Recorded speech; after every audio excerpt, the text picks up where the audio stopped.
walibaloga, ukaba yakomeje kubaroga, kadiri vitu vyao viliendelea, ibintu byabo byateye imbere. Ambia ale karibu yako, bwira hafi yawe, mwenyeko na kuloga urikera kuroga hata zuia mpango ya Mungu. nazozira umugambi w'Imana. Mwenyeko na kuloga urikera kuroga hata zuia mpango ya Mungu. nazozira umugambi w'Imana. Mwenyeko na kuchawika urikera kuroga hata zuia mapenzi ya Mungu nazozira umugambi w'Imana isifanyike. Bia Mungu alisema ivy'Imana bitatimilika. bizoba. Zamura haleluya. vuga haleluya cyane.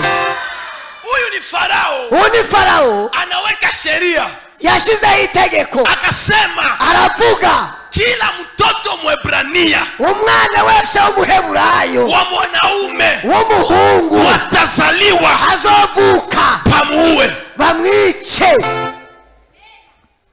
Ambia ale karibu yako, buri hafi yawe, bya wengine iby'abandi njoo bataua, nibyo bazica, mebi yako ariko ibyanjye abatabiua. ntibazovyica. Mina katala ndavyashe. mwezi wa kenda uku kwezi kw'icenda haiko mwezi ya kukufa, ntabwo ari ukwezi ko gupfa, ni mwezi ya kuzala. ni ukwezi ko kuvyara. Haleluya. Haleluya. Haleluya. Hii ni mwezi ya kuzala. uku kwezi ni ko kuvyara. Inabidi uzale, uravyara, kazi ipatikane, akazi kaboneke, uzale, uvyare, ndoa ipatikane, yaji boneke, uzale, uvyare, nyumba ipatikane. iboneke. Haguruka utere. Haleluya. Haleluya. Haguruka utere. Haleluya. Haleluya. Oh. Le rabasanta raboleka. Rita raboshata rabasaka. Bata tutesa, bazotunaniza mia bata tuweza. ariko ntibazodushobora. Unaona? urabona Hakuna bebi nalumiza mulozi.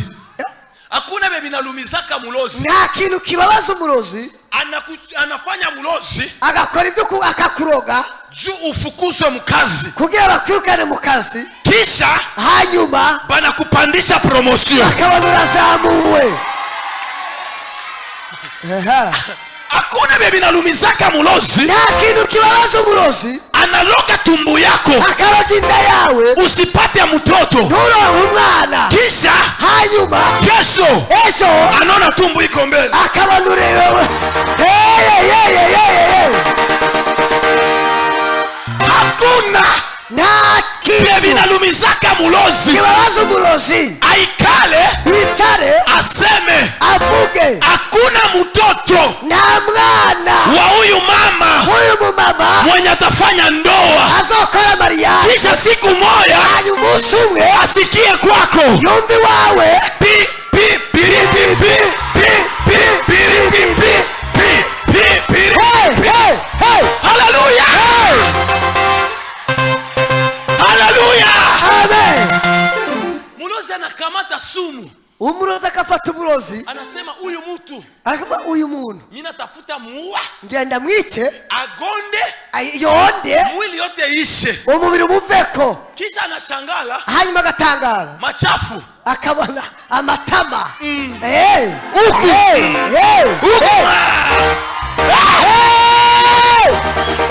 Haleluya. Haleluya. Haleluya. Haleluya. Haleluya. Haleluya. Haleluya. Anajiuliza, bakibaza huyu mtu iko nanenepa juu ya nini? uyu muntu ariko arabyibuha bivuye kuki, Biko aye. bimeze ngwiki. Biko aye. Haleluya. Amen. Na sisi tunawaambia naje tukababwira bazaruhira busa, baza gusiga uhagaze, bazaruhira busa, baza gusiga uhagaze. Umugabo Daniel baramwase, baramwase maze bajinama n'abasenga Imana bamuhinare intare ziratinda kandi izo ntare zose zirashonje, ababa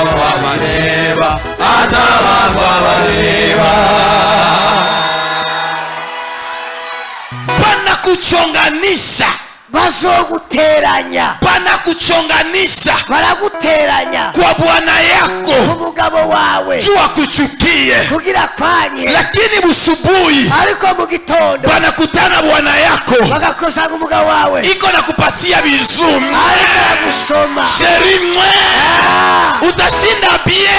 Umeze wiwe neza, Mungu anisikie, Imana inyumve, mweko na panga vya mubaya juu yako, uriko arapanga ibibi ku buzima bwawe, Mungu akuinue, Imana igushire hejuru, iko naona. ariko arabiraba.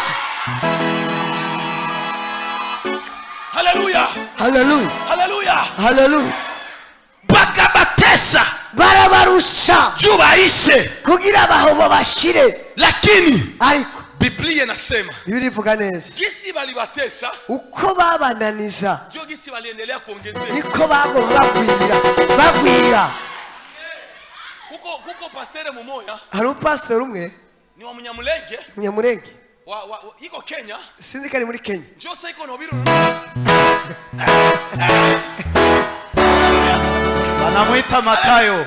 Matayo. Matayo. Haleluya. Ase bana kugondesha. Mungu anakunenepe. Haleluya. haleluya. Hapana ogopa. Reka gutinya Mpango ya wanadamu umugambi w'abana bantu sio mpango wa Mungu. ntabwo ari uw'Imana.